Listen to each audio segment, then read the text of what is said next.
Hello everyone and welcome to the YouTube channel of Bhavti Career Classes। RRB PO 2022 की vacancy आ चुकी है। Vacancy आने के बाद मैं उम्मीद करता हूं आप लोगों ने अपनी प्रिपरेशन भी प्रॉपर स्टार्ट कर दी है। भाई प्रिपरेशन के साथ कुछ चीज़ें जो अक्सर स्टूडेंट्स की समस्या रहती हैं, कभी किसी टेस्ट में तो हमारे बहुत अच्छे नंबर आ जाते हैं, वहीं पर कभी कभी ऐसा होता है कि किसी टेस्ट में नंबर गिर जाते हैं। हम लोग अपने स्कोर को कंसिस्टेंट नहीं रख पाते। अगर ऐसी ही कुछ स्थिति आपकी भी है तो ये वीडियो आप ही के लिए है। इस वीडियो को आखिरी तक देखिएगा। जब वीडियो ख़त्म होगा तो हर एक चीज़ आपके सामने क्लियर होगी कि क्या तरीके हैं जिसके थ्रू हम लोग इन अप्स एंड डाउन्स को कंट्रोल कर सकते हैं। साथ ही साथ हम लोग यहाँ पर इस वीडियो में ये एनालिसिस भी करेंगे कि लास्ट ईयर के कट ऑफ्स क्या रहे हैं, उनका ट्रेंड क्या रहा है, हम लोगों को अपनी पढ़ाई किस डायरेक्शन में करनी चाहिए, वो कौन सी इम्पोर्टेंट चीज़ें हैं जिनको हम लोगों को पहले प्रिपेयर करना होगा। चलिए वीडियो की शुरुआत करते हैं। थोड़ा सा फ्लैशबैक में आपको लेके चलता हूँ। जब वैकेंसी आई थी तो आपकी स्थिति कुछ इस तरह की थी। एकदम से चेहरे पर खुशी कि चलिए वैकेंसी आ गई है, बड़े लंबे टाइम से हमें इसका इंतज़ार था, और 60 से 62 दिन कुछ आपको मिले थे, जिसमें से 2-3 दिन हमारे जा चुके हैं। अगर अगले दिनों में आपने काम नहीं करा तो इस चेहरे को ऐसा बनने में ज़्यादा वक्त नहीं लगेगा। और अगर आप चाहते हैं कि चेहरे की खुशी एज़ इट इज़ बनी रहे तो थोड़ा सा फोकस करके पढ़ाई करना चालू कर दीजिए। आपके टेस्ट की जिम्मेदारी हम लेते हैं। अपनी बात को आगे बढ़ाएं उससे पहले आरआरबी पीओ और क्लर्क 2021 के रिजल्ट्स मैं आपको दिखाना चाहूँगा। इनमें से काफ़ी सारे चेहरे को आप पहचानते होंगे अगर आप यहीं के स्टूडेंट हैं तो, है ना। आप ही के बीच में से उठ के ये गए हैं, सेलेक्ट होके गए हैं। एक बात और, ये जो 10 लिखा हुआ है ना, पिछले कई सालों से केवल ये नंबर हम लोग चेंज करते आ रहे हैं, कभी 3, कभी 4, कभी 5, बाकी आगे और पीछे के शब्द एज इट इज़ हैं। केवल यही नहीं, जितना बड़ा कंपटीशन हुआ है रिजल्ट्स हमने हमेशा उतने बेहतर प्रोड्यूस करे हैं, क्योंकि हमें हमारे स्टूडेंट्स पर गर्व है कि दिन भर बैठ के जब वो मेहनत करके पढ़ाई करते हैं तो अच्छे रिजल्ट्स आना स्वाभाविक ही है।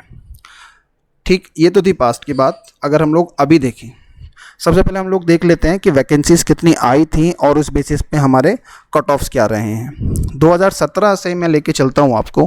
कुल 161 वैकेंसीज़ थी और यहाँ पर जो हमारा कट ऑफ था वो था 50 नंबर।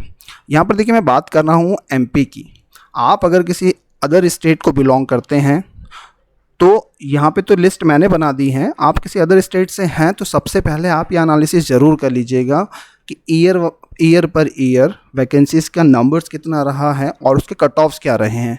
क्योंकि देखिए, मंजिल का पता होना और रास्ते का पता होना दोनों ही ज़रूरी होता है, वरना अक्सर हम लोग भटक जाते हैं।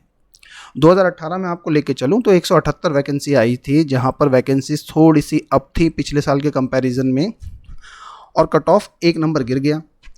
2019 में वैकेंसी 230 थी और कट ऑफ आपका 54 गया। क्योंकि कट ऑफ केवल इस बात पे डिपेंड नहीं करता कि वैकेंसीज़ कितनी हैं, इसमें जो सबसे इम्पॉर्टेंट रोल प्ले करता है, जिसको स्टूडेंट्स अक्सर भूल जाते हैं, वो होते हैं आपकी प्रिपरेशन।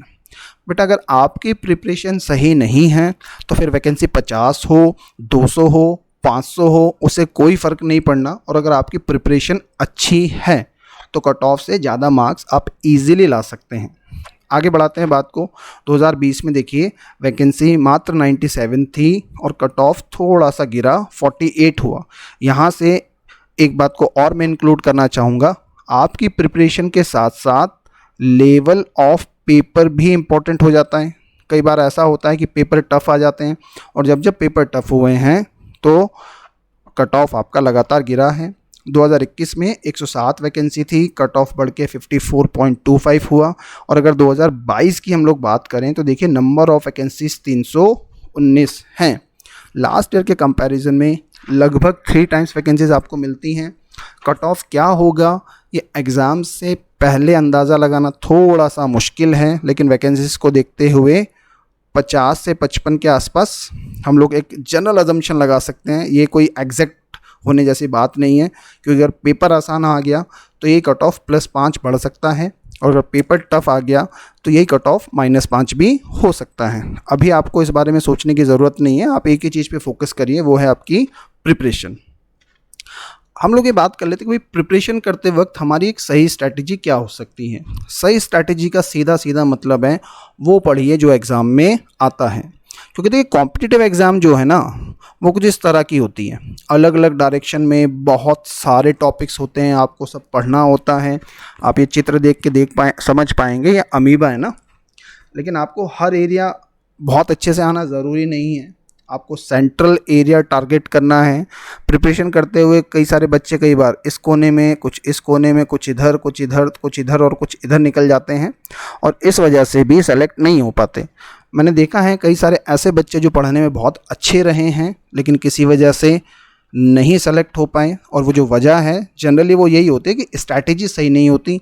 जबकि कई बार बहुत एवरेज बच्चा है, बिलो एवरेज बच्चा सही स्ट्रैटेजी के साथ एग्ज़ाम क्रैक कर जाता है। तो चलिए जानते हैं वो कौन से इम्पॉर्टेंट टॉपिक है जो आपको अपनी प्रिपरेशन के दौरान पढ़ना कंपलसरी हो जाता है। अगर मैं बात करूं मैथमेटिक्स की तो देखिए data interpretation, number series, simplification और क्वाड्रेटिक इक्वेशन, ये 4 एरियाज आपके बहुत इंपॉर्टेंट हैं। डाटा इंटरप्रिटेशन का वेटेज 15 से 20 मार्क्स तक का आपका हो सकता है।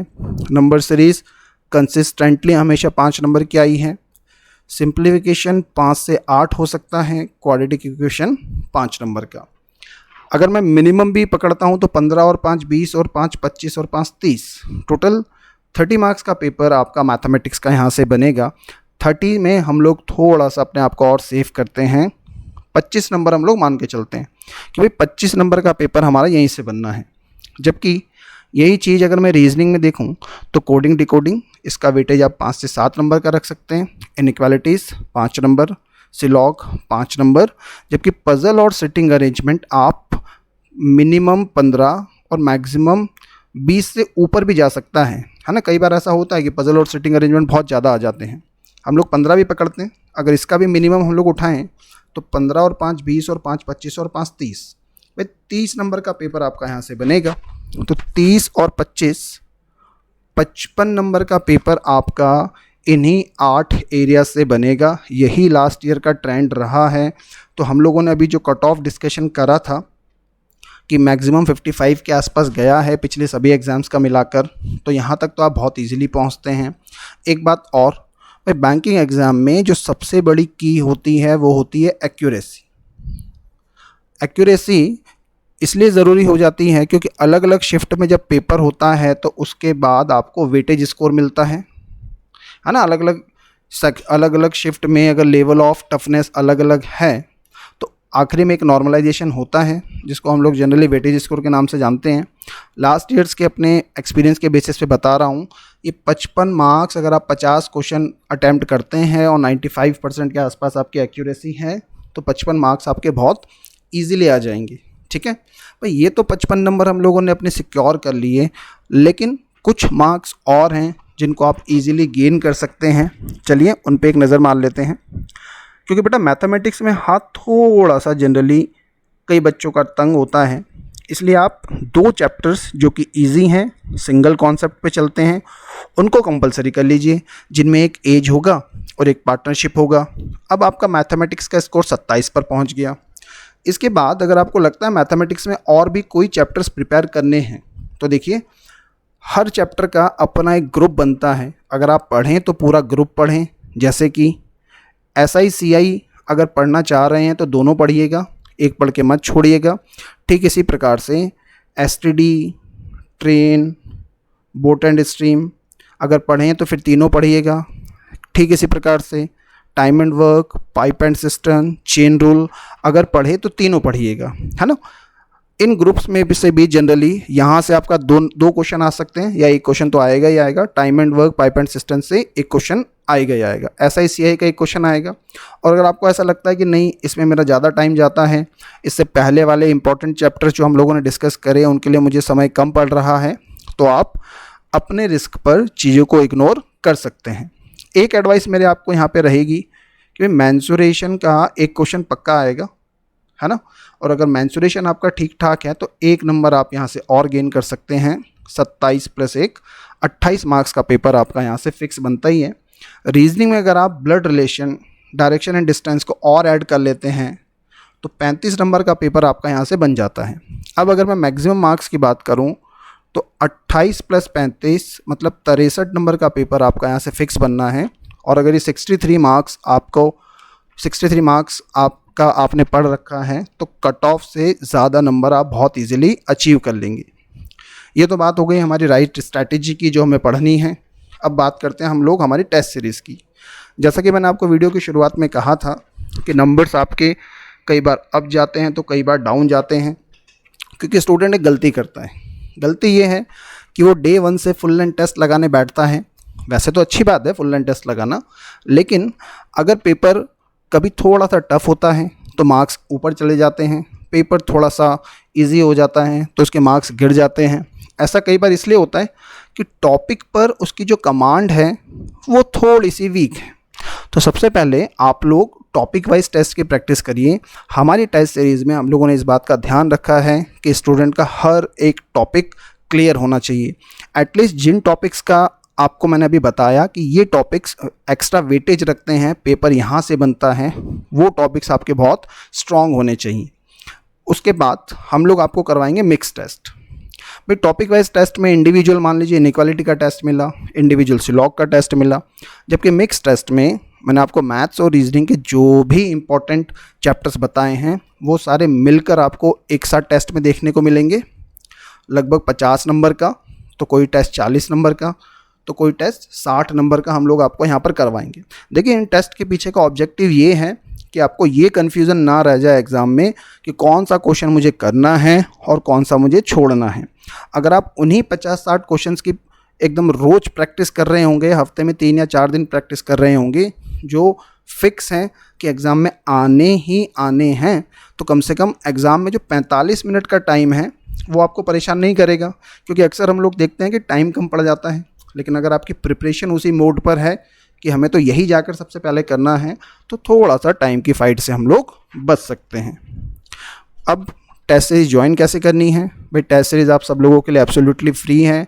प्ले स्टोर पे जाइए, ऐप डाउनलोड कीजिए भवती BHAWTI। ऐप डाउनलोड करने के बाद अपनी प्रोफाइल बनाइए। प्रोफाइल बनाते वक्त ध्यान रखिएगा वहाँ पर 2 प्रकार की प्रोफाइल बनती हैं, एक पेरेंट प्रोफाइल और एक स्टूडेंट प्रोफाइल। तो आप लोगों को जो प्रोफाइल बनानी है वो स्टूडेंट है, ठीक। स्टूडेंट प्रोफाइल बनाने के बाद ये होम पेज आपका है। यहाँ पर आपको इस आइकन बैच पे क्लिक करना है। बैचेस पर जब आप क्लिक करेंगे तो इस तरह का पेज आपका ओपन होगा। यहाँ पर ये जो प्लस का साइन है आप इस पर क्लिक करेंगे। क्लिक करने के बाद वो एक कोड पूछेगा। कोड है आपका OQ3SR। जब आप एक कोड एंटर करेंगे इसके बाद की बात हम लोगों के ऊपर रहेगी, है ना। आपको हम लोग बैच में ऐड कर लेंगे। सैकड़ों के बीच, हज़ारों के बीच जब आपको अपनी रैंक पता चलेगी तब एक्चुअल समझ आएगा कि मेरी प्रिपरेशन का स्तर क्या है। कई बार हम लोग पढ़ते रहते हैं, लगता है कि हाँ अच्छा कर रहे हैं और फिर भी एग्ज़ाम क्रैक नहीं हो पाता, क्योंकि हम ये नहीं जान पाते कि बाकी लोग क्या कर रहे हैं। तो यहाँ पर एटलीस्ट आपको एक बड़ी संख्या में कंपटीशन मिलेगा जिससे आप एक्चुअल रैंक जान पाएंगे।